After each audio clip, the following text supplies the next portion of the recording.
کیا آپ کسی بیماری، پریشانی یا کسی بھی آزمائش کا شکار ہیں؟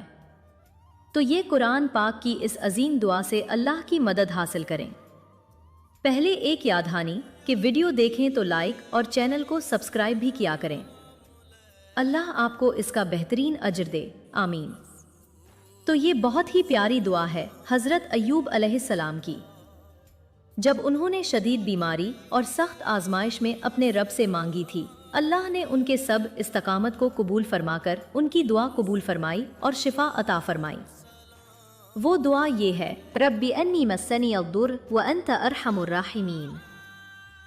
ترجمہ: اے میرے رب، مجھے تکلیف پہنچی ہے اور تو سب رحم کرنے والوں میں سب سے بڑھ کر رحم کرنے والا ہے۔ اس دعا کو یقین، عاجزی اور اللہ پر بھروسے رکھتے ہوئے پڑھیں اور اللہ سے اسی کی رحمت کی امید رکھیں۔ اللہ ضرور آپ کی دعا بھی سنے گا۔ دل سے دعا ہے کہ جتنے ہاتھ اللہ کی بارگاہ میں دعا کے لیے اٹھیں، اللہ سب کی دعاؤں پہ کن فرما دے، آمین۔